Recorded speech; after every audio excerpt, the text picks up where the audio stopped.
Padre soltero es sacado a la fuerza de un avión. Momentos después, un jet bloquea la pista. Señor, necesito que coja a su hija y venga con nosotros, ahora mismo. Marcus Delaney se quedó paralizado.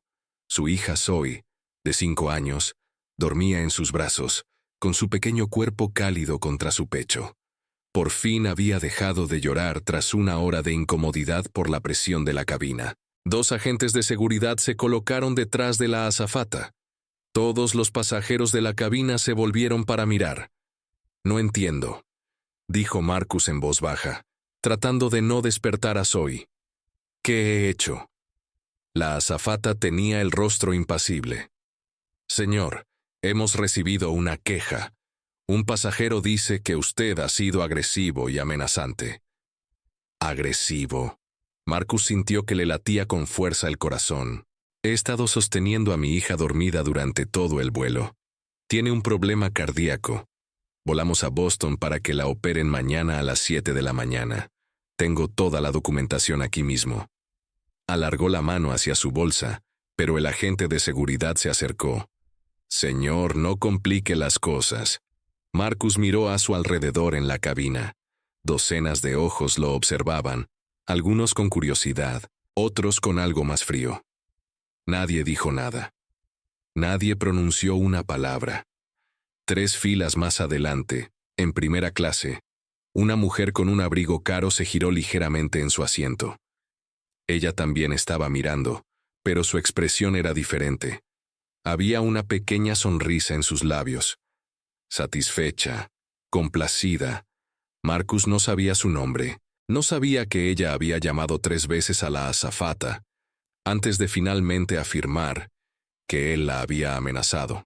No sabía que ella era una influencer con millones de seguidores que había construido su carrera sobre una imagen perfecta que ocultaba una fea verdad. Lo único que Marcus sabía era que su hija necesitaba una operación en 12 horas y que esas personas lo estaban tratando como a un delincuente. «¿Papá?» La vocecita de Zoe lo interrumpió todo. Abrió los ojos, confundida y asustada. «¿Por qué estamos de pie? ¿He hecho algo malo?» Marcus la abrazó con más fuerza. «No, cariño, no has hecho nada malo». La azafata señaló hacia la parte delantera del avión. «Señor, el avión realizará un aterrizaje no programado en Newark. Tendrá que bajar allí». «¿Newark?», preguntó Marcus con voz quebrada. «Eso no es Boston, la operación de mi hija». «Eso no es asunto nuestro, señor». Marcus comenzó a caminar por el pasillo, con Zoe agarrada a su pecho. Los pequeños dedos de la niña se aferraban a su camisa. Los pasajeros apartaron la mirada al pasar. Nadie se levantó. Nadie preguntó qué estaba pasando. En ese momento, Marcus Delaney nunca se había sentido tan invisible. Pero lo que él no sabía, lo que nadie en ese avión podía saber, era que en algún lugar sobre el océano Atlántico, un jet privado volaba a toda velocidad hacia Nueva York. Y el hombre que iba dentro de ese jet acababa de recibir una llamada telefónica que convertiría esta silenciosa humillación en una tormenta nacional. 6 horas antes de que comenzara la pesadilla. Marcus Delaney se despertó a las 4 de la mañana en su pequeño apartamento de Queens. El lugar no era gran cosa. 2 dormitorios, viejos radiadores que traqueteaban en invierno, una cocina apenas lo suficientemente grande para una persona. Pero era suyo, de él y de Zoe. Se quedó en la puerta de su habitación, observándola dormir. Su pecho subía y bajaba con esfuerzo. Cada respiración era una pequeña batalla. Los médicos lo llamaban cardiopatía congénita. Marcus lo llamaba el enemigo contra el que había estado luchando desde el día en que ella nació. 5 años. 5 años de visitas al hospital, medicamentos, noches sin dormir escuchando para asegurarse de que seguía respirando. 5 años viendo a otros niños correr y jugar, mientras Zoe se sentaba en el banco, demasiado cansada para unirse a ellos. Pero hoy era diferente. Hoy era el comienzo del fin de todo eso. Marcus había pasado 2 años ahorrando cada dólar. Vendió su coche. Trabajó turnos dobles como chofer privado. Se saltó comidas para que Zoe pudiera tener todo lo que necesitaba. Y finalmente, tenía suficiente para la cirugía en el Boston Children's Hospital. La doctora Amelia Foster era una de las mejores cirujanas cardíacas pediátricas del país. Tenía una plaza libre, mañana a las 7 de la mañana, antes de irse de baja médica durante 3 meses.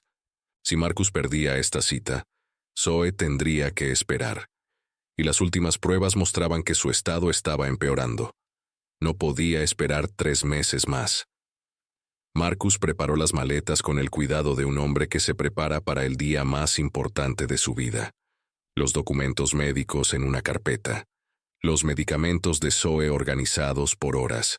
Su oso de peluche favorito, el que le faltaba un ojo y sin el cual se negaba a dormir.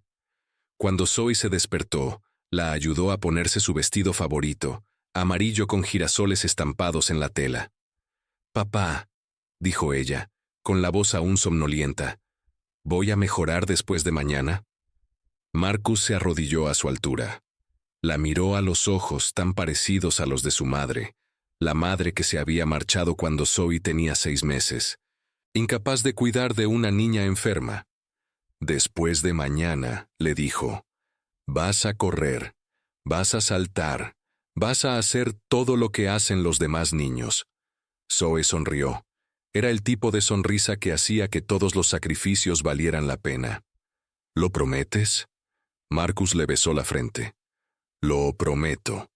Cogió las maletas y le tomó de la mano. El taxi que los llevaría al aeropuerto ya los estaba esperando fuera. Ninguno de los dos sabía que, en solo unas horas, la mentira de un desconocido amenazaría con destruir todo por lo que Marcus había trabajado. Y ninguno de los dos sabía que la ayuda ya estaba en camino, volando sobre el Atlántico a 1100 kilómetros por hora. La llamada llegó mientras Marcus estaba en el taxi de camino al aeropuerto JFK. «Marcus, ¿cómo está mi chica favorita esta mañana?» La voz pertenecía a Raymond Cross, multimillonario, magnate tecnológico y el hombre para el que Marcus había estado trabajando como chofer durante los últimos 4 años. Pero Raymond era más que un simple empleador. Era lo más parecido a una familia que Marcus y Zoe tenían. «Está emocionada, señor Cross. Un poco asustada, pero emocionada. Dile que el tío Ray dice que es la niña más valiente de Nueva York. Y deja de llamarme señor Cross. Después de 4 años, creo que ya hemos superado eso». Marcus sonrió. Cuando consiguió el trabajo como chofer personal de Raymond, esperaba encontrarse con un hombre rico, frío y distante que lo trataría como a un mueble. En cambio, se encontró con un viudo de 63 años que almorzaba con su personal, recordaba los cumpleaños de todos y tenía una profunda debilidad por los niños.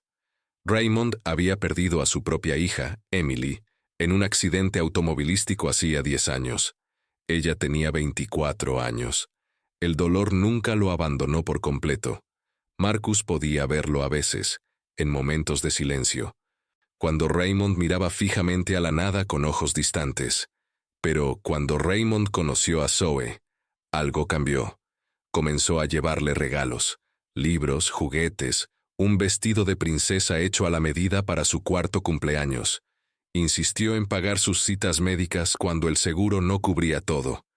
Y cuando Marcus no pudo pagar los boletos de avión a Boston, Raymond los compró él mismo. En primera clase. «Quería enviar el jet», dijo Raymond por teléfono, con frustración en su voz. «Pero Nathan todavía está en Zúrich. Un problema mecánico lo retrasó. No volverá hasta mañana por la noche». «Ray, ya has hecho más que suficiente. Solo los boletos». «No son nada.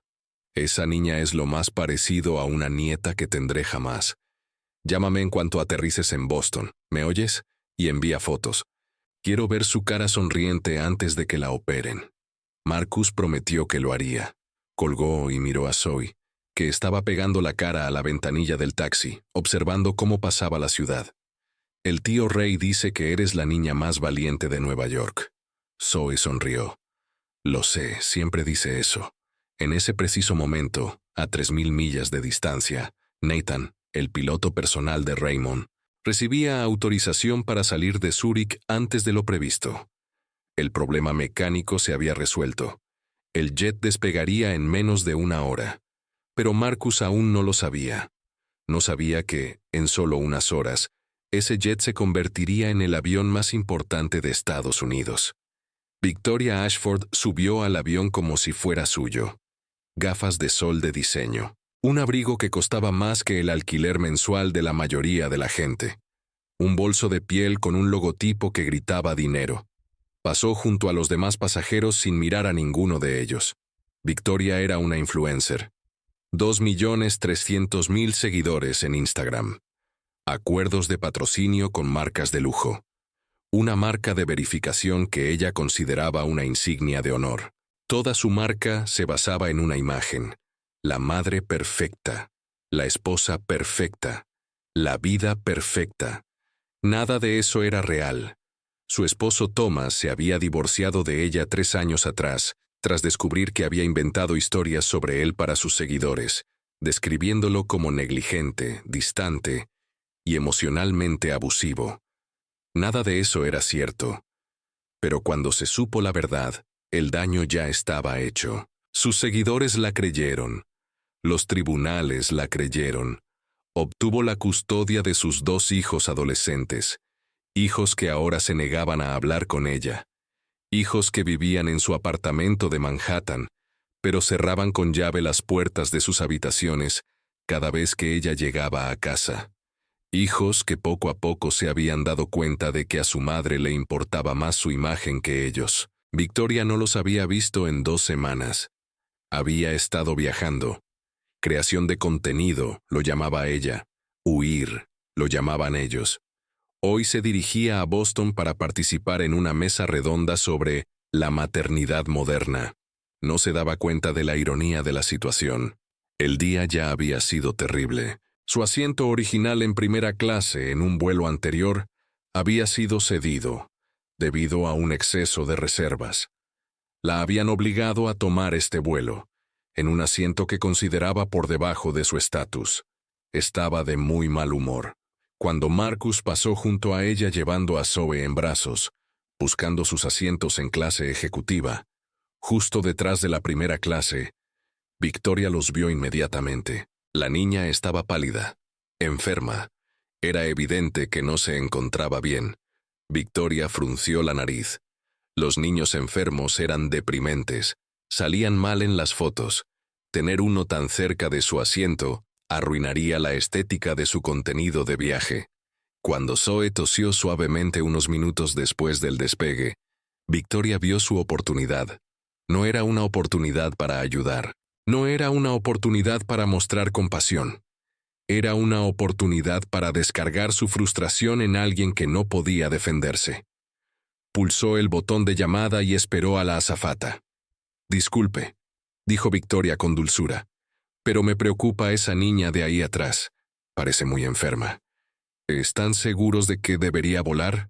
Me parece un riesgo para la salud de todos nosotros». La azafata fue a comprobar la documentación de Marcus. Todo estaba en regla. La azafata informó a Victoria. Pero Victoria no estaba satisfecha. Volvería a llamar. Y otra vez. Y a la tercera, añadiría una sola palabra que lo cambiaría todo. Amenazó. La primera queja no funcionó. La afirmación de Victoria de que Zoe era un riesgo para la salud fue desestimada después de que la azafata revisara la documentación médica de Marcus. La carta del Dr. Chen era clara. Zoe estaba autorizada a volar. Victoria se recostó en su asiento, irritada, pero no derrotada. Esperó. 1 hora después del despegue, Zoe comenzó a llorar. La presión de la cabina le molestaba en los oídos. Sentía opresión en el pecho. Buscó a su padre, con lágrimas en los ojos. Marcus hizo lo que cualquier padre haría. La abrazó con fuerza. Le susurró suavemente. Le cantó la canción de cuna que le gustaba, la de la luna y las estrellas. En 3 minutos, Zoe volvió a dormirse. Pero 3 minutos fueron suficientes. Victoria lo había estado observando todo. Lo había grabado con su teléfono. Estaba preparando su caso. Pulsó el botón de llamada. Susan, la azafata, llegó con una sonrisa cortés que empezaba a desvanecerse. «Sí, señora». «Ese hombre», dijo Victoria, señalando a Marcus, «ha estado molestando a toda la cabina. Su hija no deja de gritar. Y cuando le pedí educadamente que la calmara, se puso muy agresivo conmigo». Susan frunció el ceño.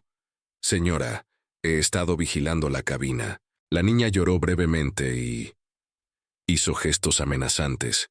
Me sentí insegura. La voz de Victoria se redujo a un susurro. «Sinceramente, me da miedo decir nada más». Ya vio cómo me miró. La palabra cayó como una piedra en agua tranquila, amenazada. Susan dudó. No había visto nada agresivo, no había oído nada amenazante. Pero la palabra tenía peso. Peso legal. Peso suficiente para acabar con su carrera si lo ignoraba y ocurría algo. Llamó a su supervisor. Derek llegó 30 segundos después. Alto, severo, con 15 años en la aerolínea.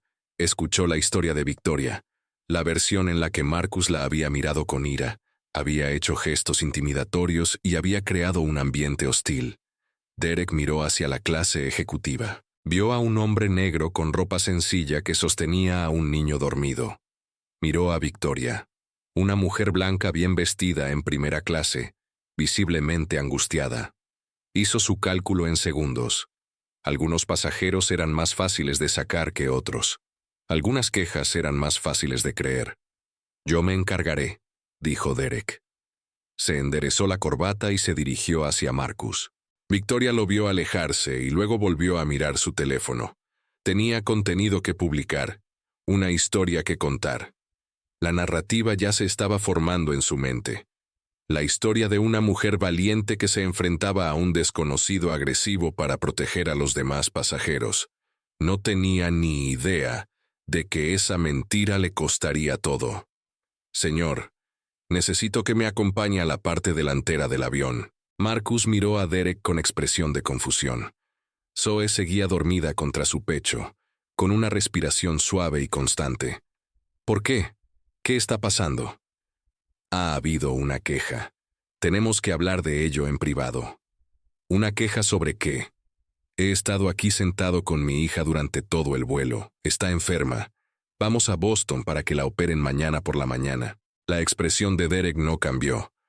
«Señor, podemos hacerlo por las buenas o por las malas. Preferiría no involucrar a la gente de seguridad aérea». La amenaza flotaba en el aire. Marcus sintió las miradas de todos los pasajeros sobre él. Quería gritar, quería exigir respuestas. Quería que alguien, cualquiera, se levantara y dijera que no había visto nada malo. Nadie se movió. Nadie habló. «Está bien», dijo Marcus en voz baja. «Déjenme tomar mi maleta». Se levantó con cuidado, tratando de no despertar a Zoe, pero ella se movió de todos modos.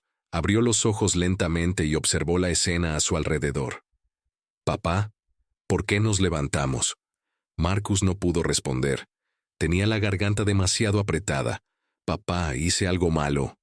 «No, cariño, no hiciste nada». Caminó por el pasillo con su hija en brazos y la maleta al hombro. Los pasajeros apartaron la mirada al pasar. Una mujer apretó con fuerza su bolso. Un hombre negó lentamente con la cabeza, dando por hecho lo peor. En la parte delantera del avión, Derek dio la noticia. El avión hará una parada no programada en Newark. Allí se les dará paso a la salida. ¿Newark? Eso no es Boston. Mi hija tiene una operación mañana a las 7 de la mañana. Si no llegamos. Eso no es asunto nuestro, señor. A Marcus le temblaban las manos. Sacó su teléfono y marcó el único número que le importaba. Raymond respondió al segundo tono. «Marcus, ¿va todo bien?» «Ray». Se le quebró la voz. «Nos están echando del avión. Alguien ha dicho que me he comportado de forma agresiva». «Es mentira, Ray. Yo no he hecho nada. La operación de Zoe es mañana. Si no llegamos a Boston». No pudo terminar la frase. Al otro lado de la línea, en un rascacielos de Manhattan, Raymond Cross se quedó completamente inmóvil. «¿Qué aerolínea?» «Skyway. Vuelo 445. Silencio». Luego, con una voz más fría que nunca, no cuelgues el teléfono. Raymond Cross estaba en medio de la reunión más importante del año. 8 inversionistas de Singapur estaban sentados en su sala de conferencias. $800 millones sobre la mesa. 18 meses de negociaciones que culminaban en ese momento. Entonces sonó su teléfono. Era Marcus. Raymond se disculpó y respondió. Lo que escuchó le heló la sangre. Zoe llorando de fondo. La voz de Marcus quebrada mientras explicaba. Expulsada del avión. Acusación falsa. Cirugía mañana por la mañana. ¿Qué aerolínea? Preguntó Raymond. Skyway. Vuelo 445. Raymond colgó y volvió a la sala de conferencias. 8 rostros lo miraban expectantes. Caballeros, ha surgido un imprevisto. Tendremos que reprogramar la reunión. Se dio la vuelta y salió. Detrás de él, sus asistentes se apresuraron, conmocionados. En 20 años, Raymond Cross nunca había salido de una reunión. Nunca. Por nada. Hoy era diferente. En su oficina privada, Raymond hizo 4 llamadas telefónicas en 8 minutos. La primera fue a Nathan, su piloto, que en ese momento se encontraba sobre el Océano Atlántico, regresando de Zúrich. Nathan, ¿cuál es tu posición? A 3 horas del aeropuerto JFK, señor. ¿Cuánto combustible tienes? Suficiente para otras 4 horas de vuelo. Bien, cuando aterrices recibirás instrucciones muy específicas. Síguelas al pie de la letra. La segunda llamada fue a su abogado. La tercera fue a un periodista del New York Times. La cuarta fue al jefe de operaciones de la FAA, un hombre con el que Raymond había jugado al golf 2 veces y al que había hecho una generosa donación la pasada Navidad. Cada llamada duró menos de 2 minutos.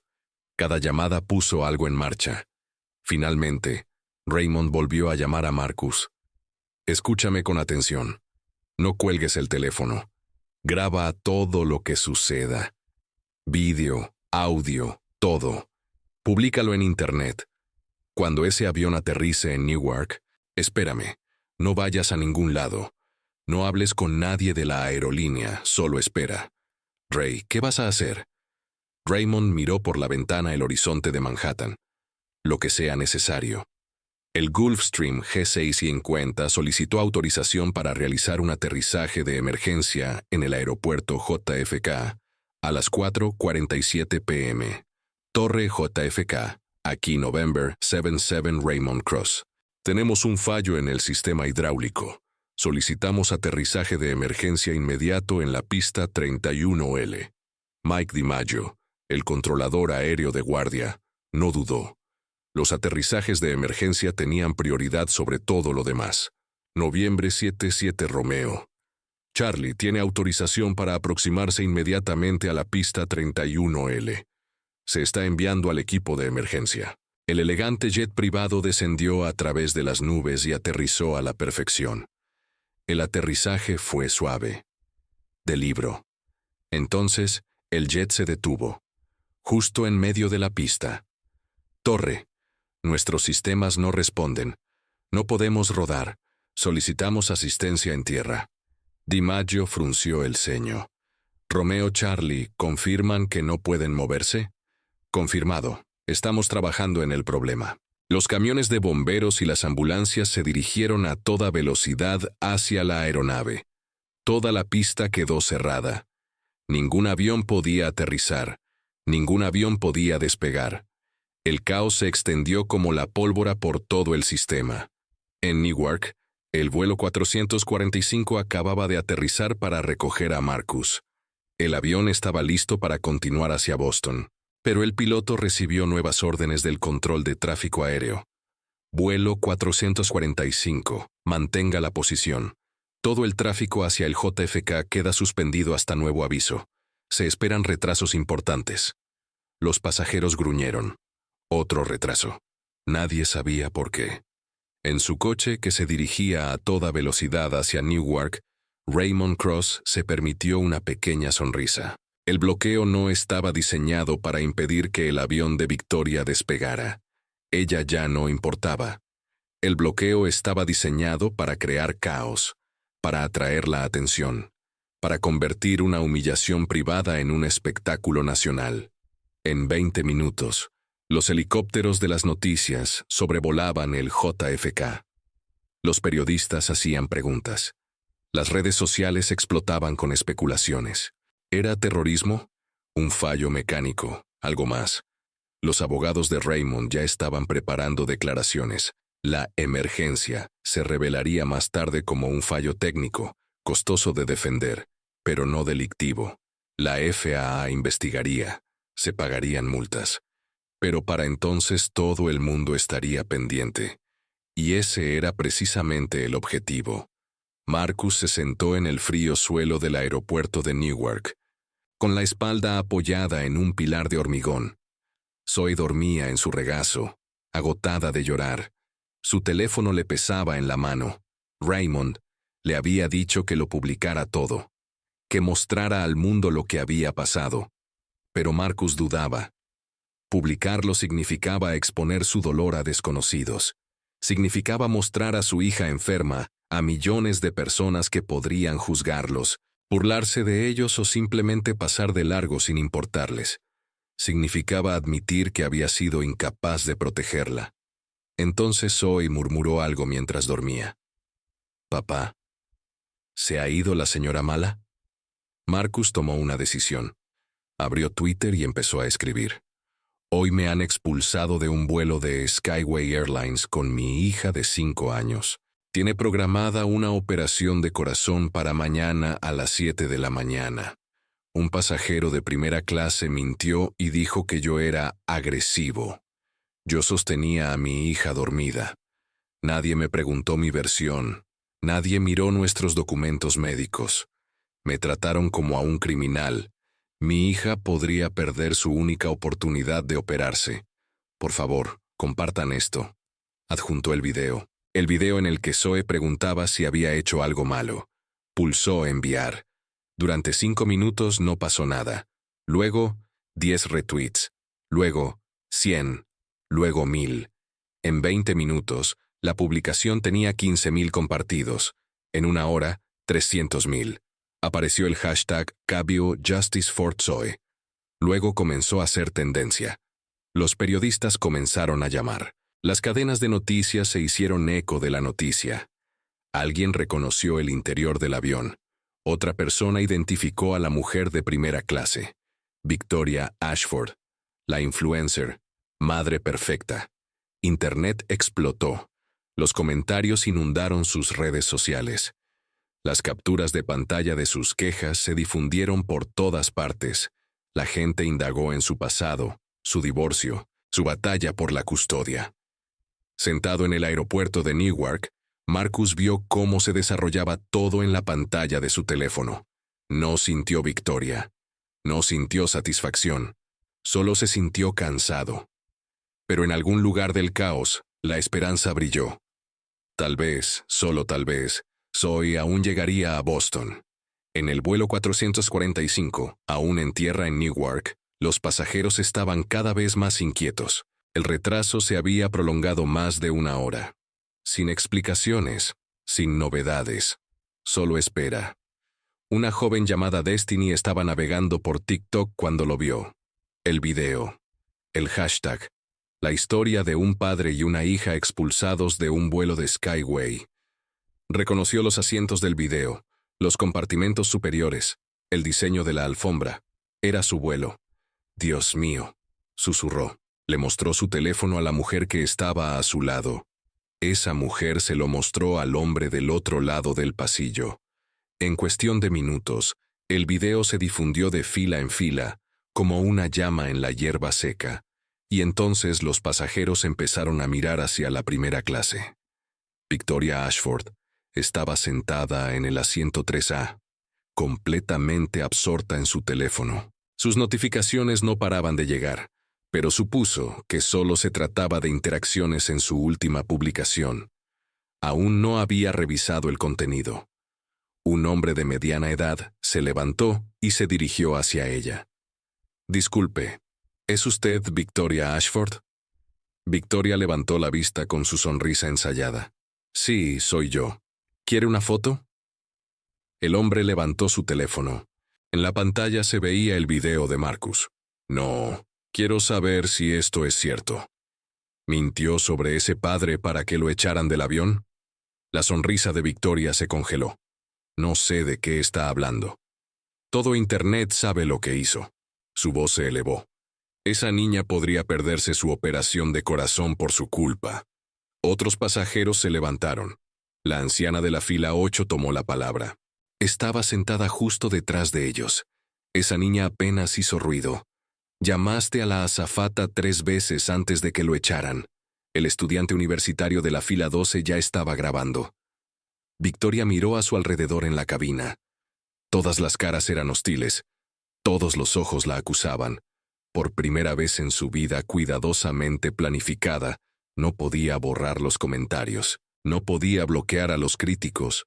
No podía editar la realidad. Y la pesadilla solo acababa de empezar. Victoria intentó mantener la compostura.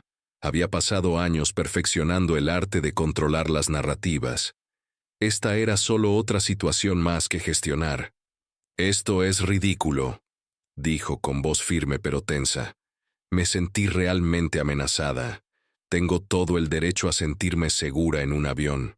¿Amenazada por qué?, insistió el hombre de mediana edad. ¿Por un niño de 5 años con una enfermedad cardíaca? Por él, el padre. Era agresivo. La anciana de la fila 8 se acercó. Observé a ese hombre durante todo el vuelo. Sostenía a su hija en brazos, le cantaba. No levantó la voz en ningún momento. Está mintiendo. No miento, sé lo que viví.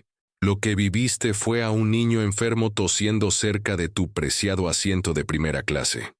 El estudiante universitario siguió grabando. Y decidiste arruinarles la vida por eso. La máscara de Victoria se estaba resquebrajando. Miró hacia los auxiliares de vuelo, esperando que la rescataran. Susan y Derek estaban cerca de la cocina, pálidos y en silencio. Ahora lo entendían. Habían expulsado a un hombre inocente basándose en las mentiras de esta mujer. Sus carreras pendían de un hilo. «Esto es acoso», anunció Victoria en voz alta.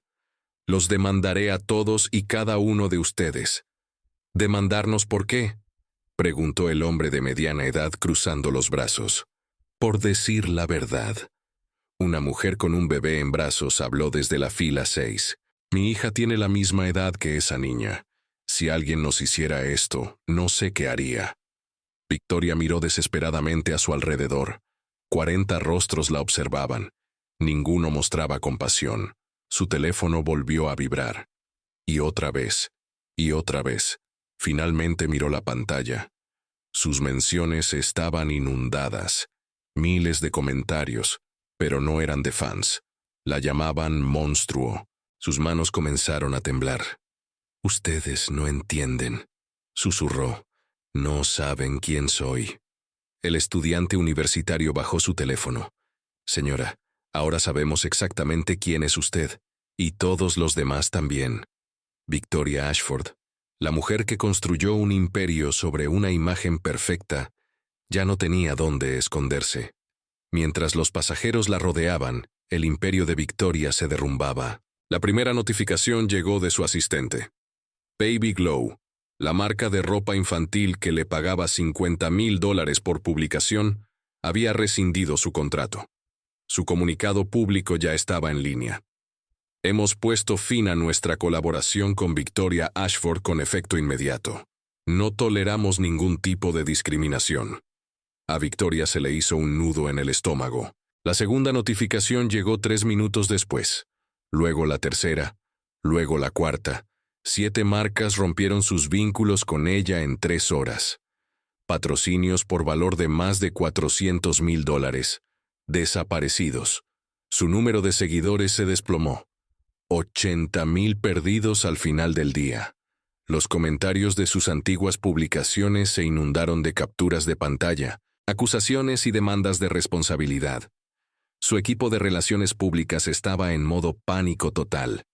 Redactaron una declaración sobre un malentendido y la publicaron en sus cuentas. Nadie se lo creyó. Luego llegó el golpe que la destrozó por completo. Su exmarido Thomas publicó un video. Estaba sentado en su sala, tranquilo pero decidido. Sus 2 hijos adolescentes no se veían, pero se intuía su presencia. Hace 4 años Victoria me hizo lo mismo que le ha hecho hoy a ese padre. Se inventó historias, manipuló el sistema, me pintó como un maltratador para conseguir la custodia de unos hijos a los que apenas ve. Hizo una pausa para recomponerse. Mis hijos vieron el video desde ese avión. Me llamaron llorando. Quieren volver a casa, para siempre. Su voz se endureció. Mañana por la mañana solicitaré la modificación de la custodia. Victoria leyó las palabras en su pantalla mientras los pasajeros la observaban con fría satisfacción. Sus hijos, sus propios hijos habían visto lo que había hecho. Las lágrimas comenzaron a correr por su rostro. Lágrimas reales, no las que fingía para los contenidos patrocinados. Pero nadie en ese avión le ofreció un pañuelo. Nadie le ofreció consuelo. Se había vuelto intocable. Ahora estaba completamente sola. En la sede de Skyway Airlines en Chicago, William Prescott III vio cómo su empresa se derrumbaba. El director general había heredado el cargo de su padre. 22 años de crecimiento constante, gestión cuidadosa, premios del sector. Todo ello se evaporó en una sola tarde. La conexión entre el bloqueo de la pista del aeropuerto JFK y el pasajero expulsado se estableció en cuestión de minutos. Raymond Cross era el propietario del jet privado que cerró el aeropuerto. Raymond Cross empleaba al padre que fue expulsado del vuelo de Skyway. La historia se escribió sola. Un multimillonario había paralizado uno de los aeropuertos más transitados de Estados Unidos para defender a la hija enferma de su chofer contra una corporación despiadada. La narrativa fue devastadora. Las acciones de Skyway cayeron un 14% en 4 horas. Los accionistas llamaban presas del pánico. La junta directiva exigió una reunión de emergencia. La etiqueta Boycott Skyway fue tendencia en todo el mundo. Un senador publicó: si Skyway trata así a una niña enferma, imaginen lo que pasa cuando nadie está grabando. Prescott hizo los primeros sacrificios rápidamente. Derek, el supervisor que ordenó la expulsión de Marcus, fue despedido a las 8 de la tarde. Susan, la azafata que no verificó las afirmaciones de Victoria, fue despedida a las 8:15 p.m. Ambos recibieron la noticia por correo electrónico. 15 y 8 años de servicio, terminados en un solo párrafo. Pero no fue suficiente. La junta se reunió a las 11 de esa noche. A las 2 de la madrugada, William Prescott III había dimitido. La nueva directora general interina, una especialista en gestión de crisis llamada Margaret Chen, se enfrentó a las cámaras al amanecer. Skyway Airlines le falló a Marcus y Zoe Delaney. No los protegimos, no buscamos la verdad. Vamos a iniciar una investigación completa y reformaremos nuestros protocolos de trato a los pasajeros desde cero. Era un comienzo, pero el daño ya estaba hecho. Y en el aeropuerto de Newark, aún esperando, Marcus Delaney finalmente recibió la noticia que había estado esperando. Un jet privado estaba en camino. Raymond Cross pagó caro lo que hizo, y lo volvería a hacer sin dudarlo. La investigación de la FAA concluyó en 72 horas. La emergencia hidráulica fue inventada. Nathan había seguido las órdenes de Raymond al pie de la letra, sabiendo perfectamente las consecuencias. La multa fue de $2.100.000, la mayor sanción impuesta a un operador de aeronaves privadas en la historia de Estados Unidos. La licencia de piloto de Nathan fue suspendida durante 18 meses. Su carrera en la cabina de pilotaje había terminado, al menos temporalmente. Los medios de comunicación no sabían qué pensar de Raymond. La mitad lo llamaba héroe, un hombre que utilizaba su poder para defender a los indefensos. La otra mitad lo llamaba un peligroso ejemplo de los privilegios de los multimillonarios, un hombre que creía que las reglas no se aplicaban a él. A Raymond no le importaban los titulares. En su primera entrevista pública desde el incidente, Se sentó frente a un periodista y habló con franqueza. Ese día tenía dos opciones. Podía llamar a mis abogados y esperar meses a que el sistema legal hiciera justicia. Para entonces, Zoe habría perdido su oportunidad de operarse. Su estado habría empeorado. Quizás no habría sobrevivido a la espera. Se inclinó hacia adelante. O podía asegurarme de que esa niña llegara a Boston. Elegí a Zoe. La multa es solo dinero. La licencia de Nathan es solo un papel. La vida de esa niña es irreemplazable. El entrevistador lo presionó. ¿Cree que está por encima de la ley? Creo que la ley le falló a Marcus Delaney en el momento en que el avión despegó de la puerta de embarque. Hice lo que el sistema debería haber hecho. Protegí a una familia inocente. La noche del incidente, después de que se levantara el bloqueo y se aceptaran las multas, el jet de Raymond voló desde el aeropuerto JFK a Newark. Marcus y Zoe embarcaron a medianoche. Aterrizaron en Boston a la 1:47 a.m. La doctora Amelia Foster los recibió personalmente en el hospital. La cirugía comenzó a las 7 en punto, exactamente como estaba programado. 3 semanas después, Raymond anunció la creación de la Fundación Emily Cross, en honor a la hija que perdió hace 10 años. La financiación inicial fue de $150 millones. La misión era sencilla: garantizar que ningún niño se perdiera un tratamiento médico que le salvara la vida, porque su familia no pudiera pagarlo. Ascendió a Nathan a director de operaciones de vuelo de su empresa, un puesto que no requería licencia de piloto. Skyway Airlines le ofreció a Marcus un acuerdo. La cantidad era considerable, suficiente para asegurar el futuro de Zoe para siempre. Pero Marcus puso una condición. La mitad del dinero se destinaría al fondo para la educación de Zoe. La otra mitad se utilizaría para crear becas para los hijos de los trabajadores del sector servicios, conductores, conserjes, meseros, las personas invisibles que mantenían el mundo en marcha, pero que a menudo pasaban desapercibidas. Skyway aceptó. Marcus firmó los papeles en la oficina de Raymond, rodeado de abogados y testigos. Cuando terminó, Raymond sirvió 2 vasos de whisky. «¿Sabes?», dijo Raymond, «voy a necesitar un nuevo conductor. ¿Te interesa?». Marcus se rió por primera vez en semanas. «En realidad, esperaba que tuvieras otra cosa en mente». Raymond sonrió. «¿Qué tal director de Relaciones Comunitarias de la Fundación Emily Cross? Alguien tiene que hablar con familias reales, comprender sus necesidades. Yo soy bueno con las hojas de cálculo. Tú eres bueno con la gente». Marcus dejó su vaso sobre la mesa. «¿Lo dices en serio?». «Nunca he hablado más en serio sobre nada». Se dieron la mano, no como empleador y empleado, como socios, como familia. 3 meses después de la cirugía, Marcus estaba sentado en la sala de espera del Boston Children's Hospital, moviendo la pierna nerviosamente. Raymond estaba a su lado, igual de tenso. La doctora Amelia Foster entró por la puerta con una carpeta en la mano. Su rostro no revelaba nada. «Caballeros», dijo, «tengo los resultados de Zoe». Marcus no podía respirar. La doctora Foster abrió la carpeta, echó un vistazo a los papeles, y luego levantó la vista con una sonrisa que iluminó su rostro como un amanecer.